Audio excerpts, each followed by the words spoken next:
할렐루야. 반갑습니다. 지난번에 30일 날 제가 왔거든요. 7월 30일 날. 잘 예배 드렸는데 우리 이동욱 장로님이 너무 날씨가 덥다고 하나님 비 좀 내려주세요 그러는 바람에 갑자기 비가 너무 많이 와가지고 고생을 좀 했어요. 나가는데 저한테 수고했다고 그러면서 빵도 주시고 그래서 허겁지겁 받았습니다. 빵 주신 분 여기 계시면 감사합니다. 인사도 못하고 그냥 밀어넣는 바람에 차에 막 싣고 갔어요. 그래서 하여간 너무 감사하고 오늘 오면서 이 정도면 뭐 충분히 예배를 드릴 수 있겠구나. 날도 이제 많이 바람이 선선하게 부는구나 하는 생각이 좀 듭니다. 근데 조금 있으면 또 요 시간 지나면 좀 어두워질 것 같아요. 그죠? 요 시간에. 그래서 또 그것도 우리가 잘 이겨나가면 좋겠다 이런 생각을 합니다. 오늘은 제가 삶의 전환이라고 하는 이런 제목으로 말씀을 좀 드리려고 합니다. 창세기 12장 1절로 4절인데요. 한번 같이 읽으시죠. 시작. 여호와께서 아브라함에게 이르시되 너는 너의 고향과 친척과 아비의 집을 떠나 내가 네게 보여줄 땅으로 가라. 내가 너로 큰 민족을 이루고 네게 복을 주어 내 이름을 창대하게 하리니 너는 복이 될지라. 잘 나와요? 예, 그러면 다시 읽겠습니다. 시작. 여호와께서 아브라함에게 이르시되 너는 너의 고향과 친척과 아버지 집을 떠나 내가 네게 보여줄 땅으로 가라. 내가 너로 큰 민족을 이루고 네게 복을 주어 내 이름을 창대하게 하리니 너는 복이 될지라. 너를 축복하는 자에게는 내가 복을 내리고 너를 저주하는 자에게는 내가 저주하리니 땅의 모든 족속이 너로 말미암아 복을 얻을 것이라 하신지라. 이에 아브람이 여호와의 말씀을 따라갔고 롯도 그와 함께 갔으며 아브람이 하란을 떠날 때에 75세였더라. 아멘. 이 본문들은 여러분 잘 아실 거예요. 그러면 이렇게 설교하면 됩니다. 사랑하는 여러분, 하나님께서 말씀하시는 대로 순종하게 되면 하나님이 약속한 땅으로 인도하실 것이고 하나님께서 얼마나 많은 복을 주시는지 큰 민족을 이루게 할 것이고 복을 주셔서 그 이름이 널리 알려지는 창대케 하시는 복을 주십니다. 저를 축복하는 자를 하나님이 책임지고 복을 주시고 그를 저주하는 자가 있다면 하나님 책임지고 저주해 주겠다 하는 얘기로 이 말씀을 드리면 설교 끝 하는 거예요. 하나님 복 많이 주십니다. 아멘 할렐루야. 그리고 가면 돼요. 근데 과연 이 내용의 말씀이 이것으로 끝을 낼 수 있을까라고 생각했을 때 조금 더 생각할 여지가 있다는 겁니다. 에릭 프롬이라고 하는 분이 있습니다. 독일 분인데 이분은 1900년에 태어나신 분으로서 80년에 돌아가셨으니까 79세를 살았는데 그가 쓴 책 가운데 뭐 사랑의 기술도 있지만 아주 중요한 책 하나가 있는데 그게 소유냐 존재냐 하는 책입니다. 이 소유냐 존재는 1976년 그러니까 얼마 되지 않습니다. 76년이니까 뭐 한 50년 40년 뭐 이 정도 되는데 여기서 소유에 대한 얘기를 하면서 사람들은 살아가는데 두 가지 삶이 있다. 하나는 소유적 삶이 있고 또 하나는 존재적인 삶을 살아가는데 이 존재적 삶이라는 것을 성경에서 말하고 있는 창조적 삶이라고 얘기할 수 있다. 쉽게 얘기하면 어떤 사람이 살아가느냐. 소유적 삶이라고 하는 것은 재산을 번성시키고 권력을 갖고 명예를 누리면서 그리고 가족과 함께 자기의 그 주변을 점점 키워가는 소유의 욕망으로 충족해가는 삶. 뭐 거의 다 우리가 그렇지 않겠습니까? 좀 더 잘 살아보려고 그러고 더 많은 것을 가져보려고 애를 쓰는 삶을 산다는 겁니다. 그리고 그렇게 사는 것 속에서 가치를 갖고 산다는 얘기입니다. 그러니까 쉽게 얘기하면 돈 버는 재미로 세상을 산다. 이렇게 보면 돼요. 그러니까 이런 사람들은 어떤 사람이냐. 아침에 일어나고 자기의 통장을 쓱 열고는 통장을 씁니다. 한시, 백, 천만, 십만. 기분이 좋은 겁니다. 그 다음날도 일어나서 또 일어나 통장을 뚜껑을 덮으면서 한시, 백, 천, 기분 좋아서 돈이 쌓여지는 걸로 살아갑니다. 근데 여러분 우리 하나님께서 우리들에게는 일용한 양식을 주셨어요. 원래 우리 신앙인은 축척이 없어요. 그날로 살아 그날로 가는 게 우리 신앙인의 삶입니다. 여러분 잘 기억하셔야 됩니다. 예를 들어서 여러분 동물의 왕국 같은 거 보세요. 동물의 왕국 맹수 사자가 얼룩말이나 누 같은 걸 잡아먹습니다. 그죠? 그러면 가만히 그냥 웅크리고 있다가 눈에 띄는 놈을 쫓아가서 결국은 넘어뜨려서 잡아먹어요. 그다음에 배가 불러지면 어떡하느냐? 그 다음에는 아무리 지 앞에 왔다 갔다 해도 배 부르면 안 잡아먹습니다. 근데 우리 인간들은 만약에 인간들이 거기 있다 그러면 총 가지고 빵 쏴서 잡고 또 가다가 또 나타나면 또 쏘고 또 나타나면 또 쏘고 그다음에 어떻게 해요? 집에다가 다 차곡차곡 저장해 놓습니다. 그렇죠? 그러니까 인간은 축적하려고 하는 그런 본성을 갖고 있습니다. 그러나 성경은 우리들에게 일용한 양식으로 살라고 얘기하는 겁니다. 그래서 이런 삶을 뭐라고 그러냐? 존재적 삶이라고 그래요. 존재적 삶. 그 존재적 삶이 성경 이퀄 창조적 삶이라고 하는 거예요. 삶 자체에 의미를 두는 거예요. 비록 소유는 하지 못했어도 많은 것을 가지고 누리지는 못했다 하더라도 이렇게 살아가는 삶 자체가 대단히 중요하다는 겁니다. 이걸 위해서 살아가는 것. 이 세상을 살아가는 모든 일은 결국 그거라는 거예요. 왜? 하나님께서 우리에게 창조하시면서 말씀하신 겁니다. 너희는 이 땅에 번성해라. 생육하고 번성하고 충만하라. 이건 창조적 개념으로 우리가 세상을 살게 만들어진 거예요. 그러니까 저는 어렸을 때 맨날 부모로부터 무슨 얘기를 들었냐? 이놈아 공부해라. 공부해라. 공부 좀 해. 공부해서 남주냐. 맨날 공부해서 남주냐고 생각한 거예요. 그러니까 공부해서 남주냐라고 얘기하고 공부해서 너 잘 되려는 거야 라고 하니까 우리 사회가 이렇게 된 거예요. 공부한 사람은 남을 줘야 돼요. 공부한 머리를 가지고 사회에서 기여를 해야 된다고. 그런데 어려서부터 맨날 주워 맞으면서 공부해서 남주냐고 다 너 잘 되려는 거야. 너 하나를 위해서 일하는 거야. 이렇게 되다 보니까 문제가 생기는 거 아니겠어요? 그죠? 오늘날 정치인들의 작태가 다 그렇다고요. 뭐 예를 들어서 수능 시험 400점 만점에 400점 만점 가까이 받은 사람들이 나라를 망치는 거지, 우리 집 아이처럼 400점 만점에 한 200점 맞아갖고는 안 망친다니까. 절대 안 망친다고. 저는 그렇게 생각해요. 대부분 우리나라 이거 좀 안 됐지만 사실은 우리나라 서울대 법대에서 문제가 생기는 게 많아요. 그죠? 거기까지만 얘기하고 넘어갑시다. 혹시 알고 싶으면 저한테 오시면 제가 알려드릴게요. 그래서 우리나라를 망친 게 서울대가 망쳐. 그리고 그 안에서 가장 문제가 됐던 것이 주사파들의 문제. 서울대생을 뒤집어 놓았던 그 주사파들 때문에 사회가 이만큼 혼란해졌다 하는 얘기를 할 수 있어요.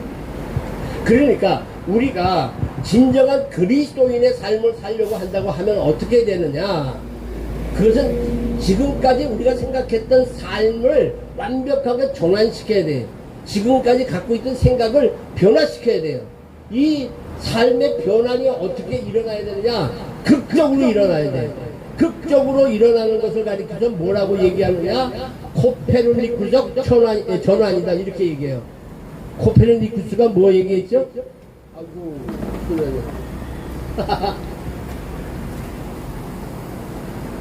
미안합니다. 순서대로 주세요. 순서대로. 코페르니쿠스가 어떤 얘기를 했느냐? 갈릴레오가 나와서 뭘 얘기하죠? 망원경을 만들죠. 그리고 코페르니쿠스가 나와서 얘기하는 것이 뭐냐? 아, 지금까지는 천동설을 얘기했는데 아닙니다. 지구를 중심으로 해서 태양이 빙빙 도는 것이 아니라 태양은 가만히 있는데 지구가 도는 겁니다 하는 아주 전격적인 전환이 일어났단 말이에요. 이런 전환이 우리 믿는 사람에게 반드시 일어나야 된다 하는 얘기입니다. 자, 그 반드시 일어나야 되는 일에 있어서 제일 첫 번이 뭐냐면요, 왜 소리가 많이 나죠? 제가 마이크를 잘 못 씁니까? 다 제 탓이죠.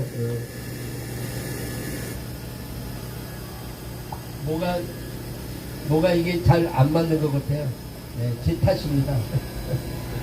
소리는 잘 나가요?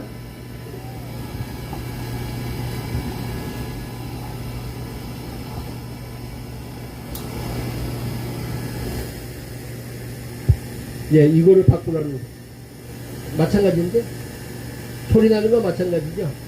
들리기는 하죠? 네, 들리면 됩니다. 여러분들이 귀를 열어서 찌익 하는 소리는 빼고 제 소리만 들으시면 돼요. 네. 조금 오늘 네. 됐어요? 네. 그래서 하나님과의 관계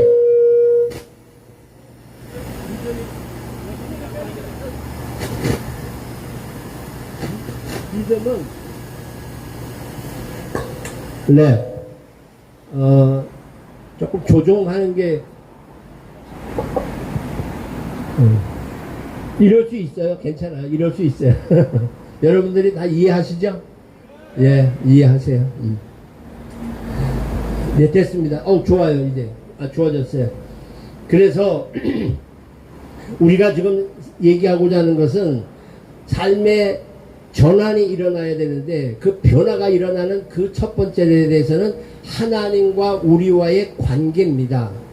관계가 형성되는 것이 참 그리스도인의 시작이다 하는 겁니다.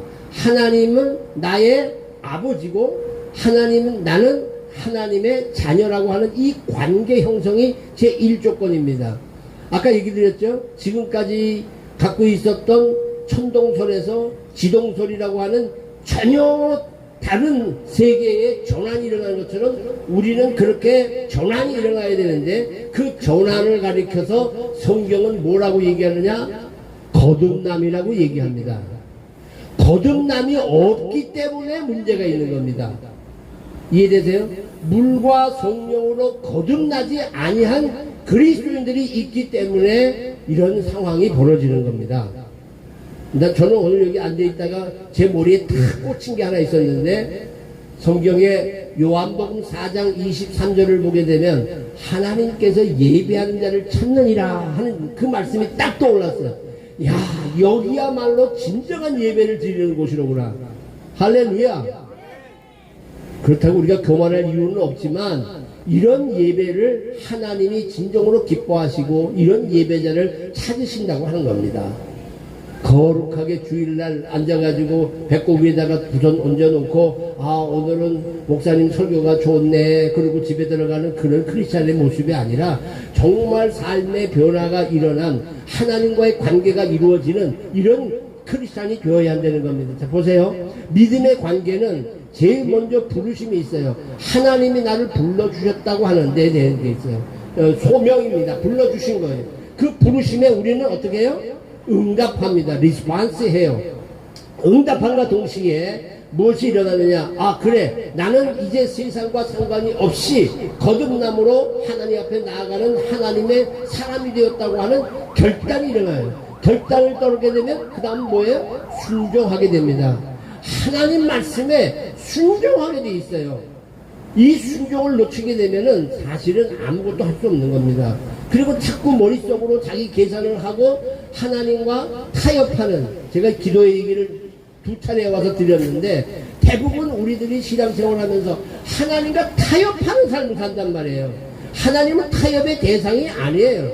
하나님이 말씀하시면 우리는 따를 수밖에 없는 피조물이요 순종할 수밖에 없는 삶이라는 것을 알아야 돼요. 보세요. 하나님이 요구하는 삶이 있어요.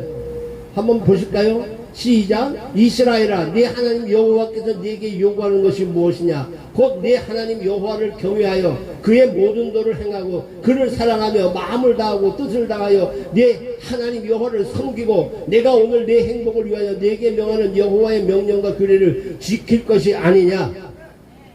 하나님이 우리에게 요구하시는 게 있어요. 그 요구하는 게 뭐냐? 모든 도 행해라, 말씀대로 살아라, 그리고 나를 사랑해라, 또 섬겨라. 이게 하나님의 요구예요. 보세요. 왜 하나님이 사람을 만들었는가? 회사에서 혼자 앉아가지고 야 내가 사장이야 아무리 그래봐야 사장님하고 불러줄 사원이 필요한 거예요. 그렇죠? 하나님이 하나님 되시기 위해서는 하나님하고 부를 뭐가 필요했겠어요? 사람이 필요해서 창조를 하신 거예요. 그러면 당연히 우리는 하나님을 하나님으로 모시고 하나님을 불러드려야 될 존재라고 하는 것을 그걸로 잊어먹고 산단 말이에요. 그러다 보니까 다 자기 중심적으로 사는 거거든요. 신앙의 첫 걸음은 뭐냐? 하나님을 하나님으로 인정하는 거예요. 그게 신앙의 첫 걸음이에요. 하나님과의 관계가 이루어져야 된다는 사실을 우리가 잊지 말아야 되는 겁니다. 하나님과의 관계 때문에 사실 오늘 이 본문에 나타난 새롭게 거듭난 삶이 누구냐면 아브라함 아닙니까? 여기 1절에 보게 되면 아브라함으로 바뀌어지기 전에 아브람을 하나님께서 부르십니다. 사실 그는 갈대아 우르라고 하는 지방에서 잘 나가는 사람입니다. 모든 노비들도 많고 또 농토도 많아서 농사도 짓고 아주 잘 지내는 그런 사람을 하나님께서 야 내가 너를 부른다 오너라 내가 이제 너를 믿음의 조상으로 만들겠다 그거 아닙니까? 다 아는 내용을 얘기 안 할게요. 여긴 다 아시는 분들이니까 그렇게 얘기를 하는 그 과정 속에서 하나님이 야 너 이제 나하고 관계를 맺자 그런 얘기예요. 하나님과 관계를 맺기 위해서 하나님이 부르시는 방법은 많아요. 어떤 사람은 아픔을 통해서 병원 신세지다가 하나님과 관계를 맺기도 하고 어떤 사람은 사업에 실패해서 쫄딱 망해가고 하나님과 관계를 맺기도 하고 여러 가지 방법을 통해서 하나님과 관계를 맺는 거예요. 하나님이 많이 우리를 두들겨서 관계를 맺자고 얘기하는데도 불구하고 우리가 피하게 되면 어떤 방법을 통해서라도 택한 당신의 백성을 그렇게 불러낸다는 겁니다. 그러니까 우리가 제일 중요한 건 하나님의 부르심에 대해서 감사한 거예요. 이렇게 여기 나와 앉아있는 이 자체가 하나님의 부르심입니다. 여러분 아무나 여기 와 앉을 것 같아요? 절대 못 앉아요. 하나님의 특별한 은혜가 있기 때문에 이 자리에 나와 앉은 거예요. 나는 참 감사한 거예요. 우리 신앙생활은 하나님께서 불러주심에 대하여 감사하고 그분이 나하고 한평생을 살아가게 하시니 감사하고 마지막 때에 주께서 나를 불러주시니 감사하고 그러니까 감사를 모르고 사는 사람 원망과 불평이 아직도 입에 있다고 하면 그 사람은 참 신앙인이 아니라고까지는 안 하겠지. 또 본인은 또 아니라고 그러면 섭섭하겠지. 아닐 수는 없겠지만 아직 믿음이 부족하고 연약한 모습이겠죠. 모든 일에 감사하는 겁니다. 어떤 경우에도 감사하는 겁니다. 이게 참 신앙인의 모습이라는 겁니다. 하나님과의 관계가 이루어진다는 얘기죠. 하나님의 부르심이 바로 거기에 있다고 하는 얘기입니다. 계속해서 믿는다는 건 뭐냐 그러면 하나님과의 관계를 맺게 하는데 여러분 스스로가 나는 왜 하나님을 믿게 됐지? 한번 생각해 보세요. 하나님을 믿는다고 하는 그 믿음에 대해서 대부분 오늘날 많은 사람들이 목적이 분명하지 않아. 목적이. 그런데다가 요즘을 가지고 포스트 모더니즘이라고 그래요. 포스트 모더니즘이라고 하는 것은 지금까지 갖고 있었던 정상적인 것으로부터 탈피한다는 거야. 상식적인 것으로부터 탈피한다는 거야. 여름에는 더우니까 옷을 어떻게 입어요? 얇고 짧게 입어야 돼요. 겨울에는 날이 추우니까 두껍게 입고 모자를 써야 돼요. 그런데 이렇게 하고 있는 이성적인 정상적인 것으로부터 벗어난 것 이걸 가지고 뭐라고 그러냐? 포스트 모더니즘이라고 하는데 현실이 그래요. 그래서 어떻게 되느냐? 여름철인데도 털모자 쓰고 댕겨. 그래요? 참 기가 막히더라고요. 기가 막혀. 그러니까 정상적이지 않는 일들이 굉장히 많아. 제가 캐나다에 갔었는데 캐나다에 커플이 있는 걸 그 사진을 찍으려다가 찍다가 매 맞을까봐 내가 찍지 못했는데 두 남녀가 가는데 여자 목에다가 개목걸이 같은 걸 하나 이렇게 해가지고 줄로 이렇게 그 쇠사슬로 이렇게 하고 남자 놈은 팔뚝에다가 수갑 같은 걸 하나 차가지고 서로 묶었더라고. 야 세상에 내가 그걸 보면서 저 사진 한 장 꼭 찍었어야 되는데. 아니, 여자의 목에다가 개목걸이 걸고 지는 수갑 같은 걸 해가지고 우리 둘이 묶였다고 그러고 댕기는 거예요. 이런 정상적이지 못한 것도 인정해 줄 수밖에 없는 이런 시대 속에 우리가 살고 있다는 거예요. 그러니까 목적이 분명하지 않아요. 옛날부터 그랬어요. 옷도 여기 옷을 쫙 입었는데 위에 단추 하나 이렇게 탁 풀면 단추 하나 풀면 뭐라고 생각하냐면 그래도 참 지성적이다 이렇게 봤어요. 네, 지성적이다. 단추 두 개 풀면 좀 야성적이다 그래요. 세 개 풀면 그 실성한 놈이지 뭐. 아니 그 옷을 왜 풀어야 되는지, 왜 입어야 되는지. 우리 교회에 처녀가 교회를 나왔는데, 교회 나오는 우리 청년이 나왔는데, 오늘은 나왔는데, 이 배꼽티를 이렇게 쭉 열고 여기 와서, 여기 배꼽이 보일락 말락, 그래도 양심이 있으니까 아주 넓게는 못하고, 여기 배꼽이 보일락 말락하게 이렇게 하고 나왔지. 아니, 예배당 오는데 너 그렇게 하고 뭐 어떡하냐? 내가 그랬더니, 아유, 목사님 그것도 잘 몰라요. 하나님은 중심을 보시잖아요, 중심을. 내가 할 말을 못했어, 내가 아주. 요즘 애들이 그래요. 그러니까 이게 목적이 없는 거야. 왜 내가 이런 옷을 입고 오는가? 그냥 남이 유행하니까 그렇게 하는 거. 그 중에 제일 꼴보기 싫은 게 뭔지 알아요? 요 머리 앞머리에다가 구르프 말고 다니는 거. 그거 정말 창피한 일이에요. 그게 누구지? 저 박근혜, 이게, 이름도 기억하고 싶지 않아요. 어? 그래, 그 여자가 뭐 바빠가지고 화장하다가 이거 말아놨다가 잊어먹고 그냥 나온 거요. 그런데 그게 유행이 돼서 어디 없나? 지나가는 사람? 애들이 전부 앞에다 구르빠 말고 댕겨. 그 엄마가, 이렇게 하고 나가면 안 돼. 이거 창피해. 엄마 용병이는 거야. 이거 빨리 풀고 가. 이래야 되는데, 이거 다 하나씩 물고 댕겨. 이런 것들이 정상적이지 않는 거란 말이에요. 이건 우리가 분명히 가르쳐야 돼요. 보세요. 저기 윌리 로만이라고 하는 그 세일즈맨의 죽음 여러분 아시잖아요. 그 세일즈맨의 죽음도 한번 가만히 생각해 보세요. 아서 밀러의 작품의 세일즈맨의 죽음 속에서 보면 그가 세일즈로는 성공을 해요. 그러나 그의 삶에는 마지막에 자살로 그의 삶은 실패해요.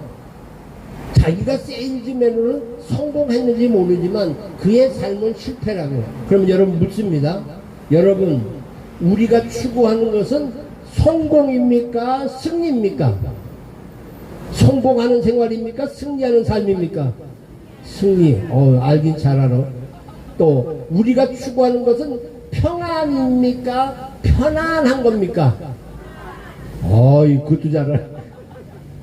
맞아요. 우리가 추구하는 건 평안인데 왜 자꾸 편안하기를 원하냐고. 그러자 편안하려고 사는 거 아니에요. 삶의 목적이 뭔지 알아요? 열심히 안 먹고 안 쓰고, 우리도 집 한 칸 마련해야지. 이거 안 되겠다. 그리고 집 한 칸 마련하려고 그러는 거야. 애를 써. 그런데 시골집을 하나 얻다 보니까 문제가 생겼어. 왜? 겨울철이 되게 되면 화장실을 저기 바깥에까지 나갔다 와야 되는 거야. 밤에 깜깜한 밤에 전등 들고 가야 되는 건 뭐 옛날 얘기지만. 그런데 가만히 보니까 그 추운 겨울에도 뜨거운 물도 나오고 말이야. 너무 좋아. 아파트 구해배구나. 안 먹고 안 쓰고 쫄아매고. 그래서 아파트를 하나 구입했어.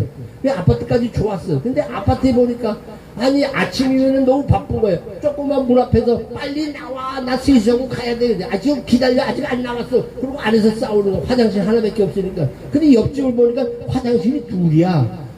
안방에도 하나 있고 거실에도 있고. 저 안 먹고 안 쓰고 또 우리 화장실 또 구워. 그래서 화장실 둘 구했어. 근데 그 다음날 죽어버렸어. 그러면 그 사람은 뭐 하다가 죽은 거야? 결국 화장실 둘 구하다가 죽은 건 인생이 되고 마는 거예요. 우리가 지금 말은 그러지만 인생을 그렇게 살고 있지 않냐는 거예요. 하나님과의 관계가 없게 되면 결국 이렇게 되는 거예요. 여러분, 우리가 신앙생활을 하는 것은 하나님과의 관계라고 하는 얘기를 지금 제가 자꾸 얘기하면서 우스갯소리를 하지만, 만약에 만약에 여기 지금 예배 드리는데 예수님께서 저기 뒤에서부터 이렇게 걸어오셔. 근데 머리가 그냥 뭐 영화에서 본 것처럼 막 너란 물들인 머리가 창창해야. 그런데 예수님의 머리털 그거 한 가닥만 탁 뽑으면, 야, 뭐 공부하는 아들놈 주게 되면 서울대학교는 그냥 바로 들어가. 예수님의 머리털에 능력이 있어서 그거 하나만 딱 뽑아가지고 남편 놔두면 남편이 바람도 안 펴. 그거 하나 딱 있으면 사업이 막 번창해. 왜 벌써 웃어? 야만 예수님 여기 나오기 전에 와다닥 달려들어서 전부 한 가닥씩 뽑으면서 챙기지 않은 신우이 것까지 챙기느라고 이거 하나 더 줘, 하나 더 줘. 이러면서 예수님 여기 나오기 전에 홀랑 다 벗겨질 거야. 그게 우리들 신앙 아니냐 이거야. 내가 지금 여기 상처가 나서 지금 온몸이 암에 와서 이게 퍼져서 이만큼 나왔는데 그분 머리털 하나만 딱 뽑아가지고 탁 올리면 싹 날 수 있는데 내가 감히 내가 이거 아프면 그냥 아픈 대로 따라가지 어떻게 내가 예수님 그 머리털을 내가 뽑아가지고 나조차고 여기다 놓을 수 있을까? 그게 신앙 아닐까? 그게 참 신앙일 거라고. 우리 식대로 예수를 믿게 되면 예수님이 십자가에 못 박힐 때 어떻게 되느냐? 예수님 십자가에 못 박힐 때 로마 경장이 빵빵 못을 치니까 못이 손바닥에 들어가지 않고 그냥 탕 튕겨가지고 치던 놈 로마 병정 이마파에 팍 꽂혀가지고 팍 죽어야 할렐루야! 이렇게 될 텐데 그렇지 않잖아. 예수님은 돌아가시는 거예요. 왜? 하나님 말씀에 순종했기 때문에, 하나님과의 관계 때문에 그렇다는 거예요. 오늘 여기 나온 것도 뭐예요? 하나님과의 관계 때문에 나오신 거예요. 할렐루야. 이 관계를 여러분들이 절대 잊어버리면 안 돼요. 야, 조금 더 얘기하고 싶으면 두 번째, 우리가 신앙생활 하는 건 뭐냐면 복을 나누는 자로서의 삶의 전환이에요. 복 받는 것도 중요하지만 복을 받으면 나눠야지. 내가 채워지게 되면 어떻게 되느냐? 결국 다 썩어져 버리고 마는 거예요. 물이 고이면 썩어지는 거예요. 물이 고이지 않고 흘러내려야 항상 물이 맑고 많아질 수 있는 거예요. 같이 읽어볼게요. 고린도후서 8장 9절. 우리 주 예수 그리스도의 은혜를 너희가 알거니와 부요하신 이로써 너희를 위하여 가난하게 해주심은 그의 가난함으로 말미암아 너희를 부요하게 하려 하심이라. 흩어 구제하여도 더욱 부하게 되는 일이 있나니 과도히 아껴도 가난하게 될 뿐이라 하는 얘기입니다. 여러분, 잠언서 11장 20절에 보게 되면 너무 우리가 과도히 아껴도 가난해진다는 거예요. 그러나 흩어 구제하여도 부하게 될 수 있다는 거예요. 하나님 말씀 믿습니까? 나누셔야 돼요. 그래서 나누시라는 거예요. 하나님과의 관계 속에서 우리가 주어지는 하나님의 축복이 있는데 하나님이 주신 그 복을 우리는 나누는 삶을 살아가는 삶의 근원이 되어야 되는 거예요. 이게 그리스도인들. 이거를 나누지를 못하니까 무슨 문제가 생겼느냐? 소위 사회주의가 만들어지는 거예요. 가진 자들이 어려운 사람들에게 나눠주면 이런 문제가 안 생기는 거야. 그런데 어려운 사람들이 가만 보니까 지네들만 다 차지하는 것 같아요. 그러니까 내놓으라는 거 아닙니까? 내놓으라는 거. 그거를 국가적으로 더 강하게 만들어서 세금을 통해서 내놓으라는 거 아닙니까? 이게 문제예요. 유대인들은요, 굉장히 많은 것을 누리면서도 기부하는 문화가 잘 발달되어 있습니다. 우리도 적어도 그렇게 기부할 수 있는 이런 삶의 자세를 갖고 살아야 돼요. 이것이 하나님께서 우리에게 주신 삶이에요, 삶. 근데 그 삶의 전환을 이루어야 돼요. 우리는 맨날 채우려고만 한단 말이에요. 좌파들은 뺏어 먹고 살고 우리 우파들은 얻어먹고 살았어. 사실. 그래서 우리가 맨날 없다고 생각하는 거예요. 부족하다고 생각하는 거예요. 많은 것을 다 누리면서도 주시옵소서라고 하는 기도만 하는 거예요. 네. 지금도 많은 걸 누리고 있는데 장로님이 아버지 하나님 주신 바 은혜가 너무 많습니다. 이 모든 것을 어려운 사람들에게 나누며 살 수 있게 해주세요. 이 기도를 해요. 그러니까 아들놈이 그 기도를 듣다가 어떤 생각이 들었냐면 그래 나누는 삶이지. 그러고는 창고를 열고는 아버지 재산을 다 빼가지고 전부 나눠줬어. 그 아버지가 마음이 어떻겠어. 야 정말 하나님 뜻을 이루는구나. 그게 아니잖아. 이놈아 이게 뭐 하는 짓이냐고 야단칠 거 아니냐고. 그렇지 않겠어요? 이게 지금 우리들의 신앙생활이란 말이에요. 하나님 주시옵소서. 하나님 제가 정말 필요합니다. 멋진 여자도 주시고요. 저한테도 돈도 좀 많이 주세요. 그래서 정말 하나님 앞에서 축복받는 삶을 살겠습니다. 그랬더니 하나님이 오냐? 알았다. 그리고는 어떤 여자를 붙여줬느냐? 정신 나간 돈 여자를 줬어. 돈하고 여자, 돈 여자. 아니, 아직 웃지 않는 사람들은 지금 무슨 얘기인지 몰라. 돈도 달라고 그러고 여자도 달라고 그러니까 돈 여자, 정신 나간 여자를 줬어. 하나님께서.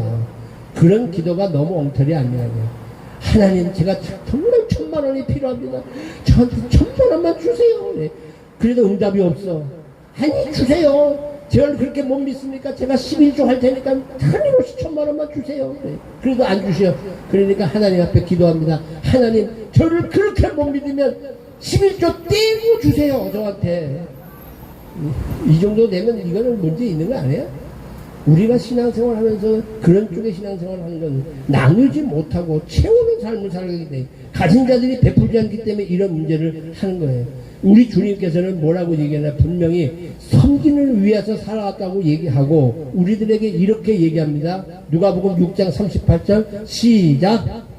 주라. 그리하면 너희에게 줄 것이니 후이되어 누르고 흔들어 넘치도록 하여 너희에게 안겨주리라. 너희가 헤아리는 그 헤아림으로 너희도 헤아림을 도로 받을 것이니라. 우리 보고 주라는 거예요. 주면 하나님께서 우리에게 누르고 흔들어서 넘치도록 해서 주시겠다고. 믿으십니까? 아멘? 그러면 여러분 놓으세요. 내 주머니에 있으면 넣으시라고. 저한테 찾아오는 분들 있으면 저는 제가 지갑에 이렇게 있으면 내 거 빼고 일단은 줘. 그래서 그 다음부터는 지갑에 돈을 많이 안 갖고 댕겨. 아니 내가 맨날 지갑에 돈 있으면 와서 얘기하다 보면 아이고 그거 안 됐네 그러고 지갑에 이렇게 찾아보다가 아유 나 한 2만원만 있고 나머지는 다 넣어줄게 그러고 줘버리거든. 그러니까 예전에 집사람이 있을 적에는 지갑에 돈을 많이 넣지라고. 카드는 잘라서 줄 수가 없으니까 그건 못했는데 사실 그렇게 많이 줬죠. 그렇게 많이 주니까 저는 많은 것을 누리지는 못해도 삶에 한 번도 쪼들려 본 적은 없어. 쪼들린다는 말 아시잖아요. 쪼들려 보진 않았어. 필요할 때마다 하나님 채워주시는 거예요. 제가 지금 11운동이라고 지금 혼자서 그 사무실을 운영하면서 이걸 하는데 그 생각보다 돈이 많이 들어가요. 그런데 기도를 해요. 하나님 이 운동을 하는데 돈이 없으면 못하는 거 주께서 아십니다. 그러면 만약에 돈이 딱 떨어져 갖고 아무것도 할 수 없으면 이제 그만하라는 줄 알고 안 하겠습니다. 그런데 계속 그래도 뭐 하게끔 만들어줘요. 요 얼마 전에도 6월달에 지난 6월달에 행사를 하면서 한 4,500만원 들여갖고 행사를 했는데 돈이 어디서 다 들어오겠지 마음 먹고 했는데 돈이 그렇게 안 들어오더라고. 그래서 한 2,500만원 빚졌다고. 빚졌는데도 빚져가지고 파산하면 문제가 생기는데 그래도 할 수 있게 된 것도 너무 감사해요. 지금은 제주도에다가도 그 자민국이라고 하는 단체를 만들고 또 지금 내일 모레 화요일 날은 대구를 가야 되고 또 수요일 날은 경북이니까 포항을 가야 되고 한 주간 내내 지금 지방 다니기 바빠요. 근데 그렇게 할 수 있도록 하나님께서 주시더라는 거야. 여러분 걱정하죠. 우리 찬송 아까 너무 잘하시고 너무 좋던데 그렇게 했으면 그렇게 살자고. 말로만 입으로만 그렇게 하지 말고 정말 그렇게 살자고. 저 개척교회 하는 후배 목사님이 찾아왔어. 저한테 찾아와가지고 목사님 지금 제가 개척을 하면서 너무 돈이 없어서 지금 생활이 어렵고 그래가지고 어떻게 그랬더니 택시 운전을 한다는 거예요. 택시 운전을 하다 보니까 너무 피곤하고 너무 힘들고 뭐 이래. 그래서 내가 택시 운전 그만둬. 그리고 강대상에 엎드려가지고 기도해. 기도하다가 문제 해결 안 되면 거기서 죽어. 차라리 기도하다가 죽었다면 괜찮지만 피곤하게 차 운전하고 다니다가 사고 나서 죽었다면 그거 얼마나 창피하냐 목사가. 그러니 정말 하나님 앞에 매달려서 기도하라는 거예요. 저는 하나님은 틀림없이 피할 길을 내어 벼랑 끝에 역사하십니다. 할렐루야. 왜 그걸 안 믿느냐 이거예요. 말로는 믿습니다 그러는데 속에서는 글쎄 이런 생각이 자꾸 든단 말이지. 이런 건 참 진정한 신앙이 아니기 때문에 우리 그리스도인이라면 이러한 것에 대한 삶의 온전한 변화가 일어나야 된다는 겁니다. 우리 주님은 이렇게 말씀하십니다. 내가 온 것은 성경을 받으러 온 것이라 도리어 성경을 하고 목숨을 많은 사람에게 대속물로 주기 위해서 왔다는 거예요. 예수님을 죽으시기 위해서 오신 거예요. 그런데 우리는 예수님 토해갖고 자꾸 덕보려고 한단 말이지. 우리는 주님의 뒤를 쫓는 주의 제자들이에요. 그럼 어디까지 가야 돼요? 예수님이 죽기까지. 제가 한번 말씀드렸을 거예요. 오해하지 마세요. 예수님은 십자가에서 죽으셨습니다. 부활할 걸 생각하고 죽은 게 아니에요. 너 죽어. 그러니까 그리고 죽었어요. 그런데 하나님께서 그를 다시 살리신 거예요. 우리가 예수님을 적어도 예수님을 따르는 그리스도인들 제자라고 한다면 우리 역시도 주님처럼 죽으면 돼요. 그럼 누가 살려요? 하나님께서 살려주세요. 하나님의 살려주심의 역사를 체험하셔야 되는 거예요. 예수님이 내가 죽었으니까 이제 조금씩은 나 살 거야 그런 생각으로 죽은 거 아니라니까요. 여러분 그거를 우리 믿는 사람이 자꾸 그러니까 계산을 하고 내가 이렇게 죽으면 그 다음에 이런 영광이 있겠지 이런 거로 나가다 보니까 온전한 신앙인의 삶이 되지 못하는 겁니다.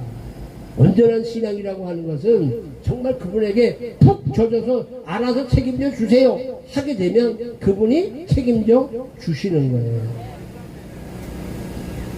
저는 그런 얘기 하자면 참 할 말이 많은데 사실 저희 집사람이 4년 전에 떠났어요. 4년 전에 떠났는데 사실 그 전부터 이제 8년 동안 암투병을 했는데 그 8년 전 때에 처음 암이 왔어. 처음에 암이 왔는데 암 온 걸 몰랐어. 아니 점점 나이가 들니까 몸이 살집이 생기면서 이렇게 커지는 거예요. 그러니까 동네 병원에서 사모님 이제 살 좀 빼세요. 살 좀 빼세요. 근데 제가 가만히 보니까 저게 살찐 배가 아니야. 뭐 배에 뭐가 찬 거 같아. 그랬는데 피곤해하고 힘들어하고 그래서 병원에 갔죠. 어느 병원? 저 영동 세브란스. 그 당시에 영동 세브란스 원장이 누구냐면 이병석이라고 하는 박근혜 대통령 주치의예요.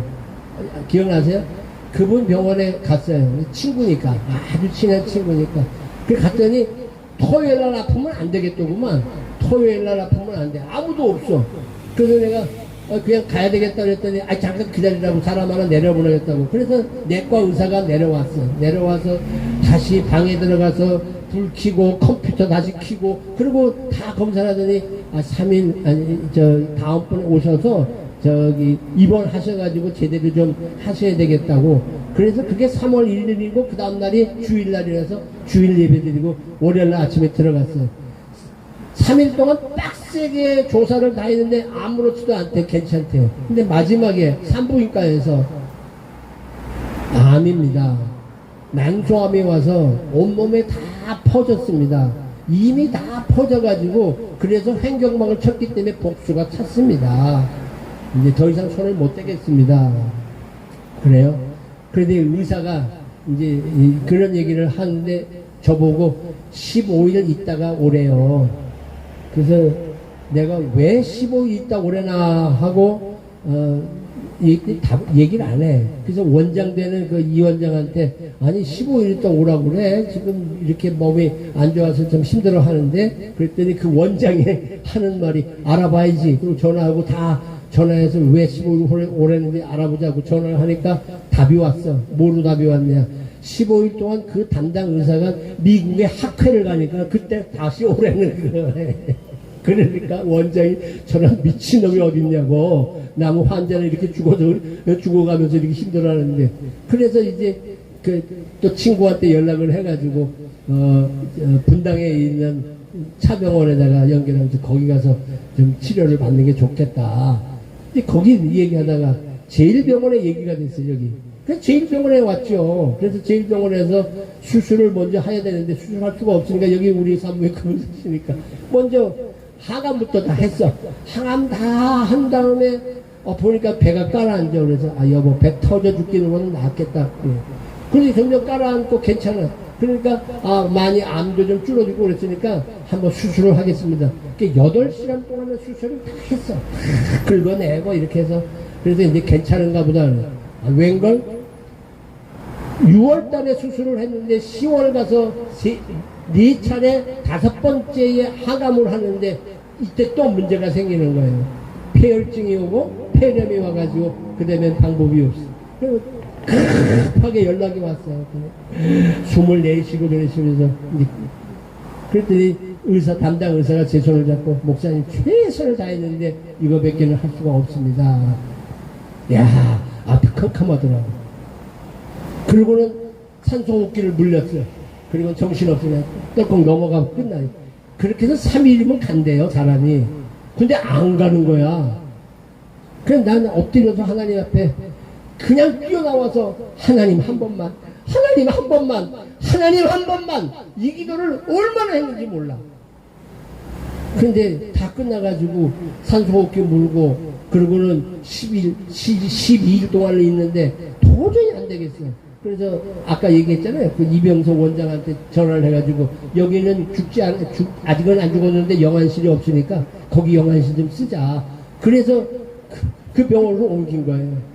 옮겨가지고 25일 만에 주님이 야, 너 왜 여기 누워있니? 하고 자꾸 일어나라고 머리를 이렇게 일으키더라요. 그래서 깨어났어. 그리고 살았어. 그리고는 5년 동안을 너무 잘 산 거야. 5년이 끝나고 나니까 이제 괜찮습니다. 그런 몸 가지고도 여기 광화문 나와 태극기 집회 열심히 하고 커피 타서 다 여기 아마 아실 거예요. 우리 집사람은. 그렇게 하는 기적이 일어나요. 그런 다음에 3년 딱 되고 나서 8년 되니까 하나님 부르시는데 급격하게 부르셔. 오케이, 이건 부르시는 기회야. 여보, 이제는 가야 되는 거야. 헤어져야 되겠다. 서로 얘기 잘해. 여러분, 이렇게 할 수 있도록 하는 것은 특별한 하나님의 은혜가 아니면 안 됩니다. 아시죠? 저는 그런 경험들을 하면서 하나님의 특별함이 있어요. 저희 집사람은 사실은 그런 경험을 하나도 안 한, 뭐라 그럴까지, 모태신앙이야. 모태. 아무것도 못하는 모태신앙이라고. 그런데 그 마음속에는 하나님의 모든 걸 다 하신다고 하는 확신이 있는 거예요. 저보다도 저는 중간에 예수를 믿은 사람인데 확신을 갖고 있어요. 그러니까 이런 경우에도 저런 경우에도 하나님이 하신다고 하는 것에 대한 확신을 갖고 있는, 그래서 자기가 그런 몸임에도 나누어야 된다고 하는 삶, 옆에 사람을 위한 삶. 사실 주변에 신방 오는 사람들한테 너무 많은 것들을 나누어 줬어요. 참 그래서 감사하게 생각해요. 뭐 일찍 간 거에 대해서는 안타깝지만 그분이 집사람이 안 갔으면 제가 이렇게 활동 못합니다. 사실은 그런 면에도 하나님의 은혜가 특별하게 있구나. 저는 부끄럽지 않게 하기 위해서. 근데 여기도 계시지만요, 여자가 아프니까 남자가 해줄 게 없어. 제발 좀 여자분들 아프지 마라. 남자분들이 해줄 게 없어. 그냥 미안한 생각뿐이야. 내가 잘못해갖고 이렇게 고통당하는 거 아닌가 하는 그 미안한 생각밖에 없더라고요. 참 둘이 같이 많이 울며 기도하고 하나님의 특별한 은혜 속에 체험도 하고 건강 회복도 하고, 그러다가 주께서 그를 갑자기 부르니까 뚝 떠날 수밖에. 저는 그때는 아주 흔쾌하게 보낸 그런 일이 있어요. 제가 이 얘기를 왜 오늘 장시간 드렸는가 하면, 우리가 신앙생활을 하면서 자꾸 내 생각과 내 방법대로 그 일이 응답되어지기를 기다린다는 거예요. 하나님은 하나님이 우리들보다 생각이 훨씬 더 높으세요. 하나님의 뜻이 있다고요. 그럼 우리가 할 수 있는 건 뭐예요? 순종 외에는 없어요. 거기서 원망해봐야 무슨 뭐 달라지는 게 있습니까? 아멘 할 때 기쁨이 오는 거예요. 아멘 할 때 평안이 오는 거예요. 이러한 진정한 이 신앙생활을 왜 모르냐 이거예요. 한국 교회가 어려워진 것은 이걸 모르는 인본주의적 신앙을 갖기 때문에 이런 문제가 계속적으로 이루어진다고 하는 사실입니다. 사랑하는 여러분, 이제 좀 말씀을 좀 마무리하려고 합니다. 우리 그리스도인들은 절망 중에도 소망하는 삶으로 살아가는 전환이 일어나는 거예요. 어떤 고난이 와도 고난에 대해서 두렵지 않습니다. 왜? 고난은 우리에게 주시는 선물이기 때문에요. 고난을 통해서 하나님의 축복이 임하기 때문에요. 이런 것들을 생각하면서 고난당하는 것이 내게 유익이라 이런 말미암아 내가 주의 윤례를 배우게 되었다. 보세요. 히브리서 11장 6절입니다. 이건 크게 한번 읽을게요. 시작. 믿음이 없이는 하나님을 기쁘시게 하지 못한다. 하나님께 나아가는 자는 반드시 그가 계신 것과 또한 그가 자기를 찾는 자에게 상 주시는 이심을 믿어야 할지니. 할렐루야. 그분이 우리에게 상 주시는 분이에요. 그 상은 고린도전서 2장 9절에 보게 되면 우리가 지금까지 눈으로도 보지 못하고 귀로도 듣지 못하고 그걸 딱 생각지도 못한 것으로 우리에게 채워주신다고 약속하셨어요. 그걸 믿고 가는 거예요. 여러분, 이렇게 하는 게 결코 쉽지 않습니다만은 이렇게 쉽지 않는 것이라도 할 수 있게 하신 하나님의 은혜를 감사하는 겁니다. 여러분, 예수님 좋아하십니까? 예수님 좋아하세요? 예수님 사랑하세요? 예수님을 좋아하는 거하고 사랑하는 것도 다르지 않겠어요? 예수님이 나한테 이런 걸 저런 걸 잘해주시니까 나 예수님 참 좋아하는 거하고 내가 예수님을 사랑한다고 고백했을 때는 예수님의 그 어떤 것까지도 사랑할 수 있는, 그래서 그 힘들고 어려운 처지 속에서도 나는 주님을 사랑합니다 할 때 그 힘든 부분까지도 사랑할 수 있는 것, 그것까지도 감당할 수 있는 것. 좋아하다가 나한테 조금 불평스러운 일이 생기면, 불편하면 안 해. 그쵸? 떠날 수 있어요. 그러나 사랑하게 되면 그 어떤 일이 있다 하더라도 그거를 그대로 감내할 수 있어요. 우리가 주님을 사랑한다면 그 어떤 힘듦과 어떤 고난 속에서도 우리가 주님 앞에 나와서 함께 예배할 수 있다 하는 얘기입니다. 사랑하는 여러분, 이제 저는 말씀을 정리하면서 여러분들에게 맨 마지막 얘기를 하나 더 하고 싶은데, 그게 뭐냐 하면, 그래서 고난을 강수하고 십자가를 지고 주를 따랐다 하는 얘기. 십자가, 자기의 십자가. 여러분들이 나는 지금 내 십자가가 광화문 광장 예배에 나와서 지는 십자가가 나한테 있구나. 그러면 힘들어도 오는 거죠. 그죠? 이거를 즐거움과 기쁨 때문에 좋아서, 우리 이동 장로님 찬송이 너무 좋아서 그래서 올 수도 있죠. 또 우리 만나는 사람도 오랜만에 만나는 너무 좋아서 올 수도 있죠. 주님을 사랑하니까 올 수도 있죠. 그러나 이게 내게 태어진 십자가라고 생각해서 나올 수도 있는 거거든요. 그 십자가의 사명이 사실은 그 모든 것들보다 가장 우선할 수 있어요. 이렇게 삶의 전환이 일어나야 되는 거예요. 예수 믿고 덕보고 예수 믿고 편안해지는 그 삶보다는 예수님을 위해서 이제는 내가 이만한 것을 얻었으니 나는 이제 주님을 위하여 십자가를 지고 주를 쫓습니다 하는 믿음을 갖는 것, 이렇게 삶의 전환이 이루어져야 된다는 겁니다. 이런 참 믿음을 소유할 수 있는 저와 여러분들이 모두가 되어지기를 바라고, 이런 은혜가 우리 광장 예배에 늘 충만하기를 주님의 이름으로 축원합니다. 기도하십시다. 할렐루야. 은혜와 사랑의 아버지 하나님, 오늘도 저희들에게 흠뻑 은혜를 내려주시니 감사합니다.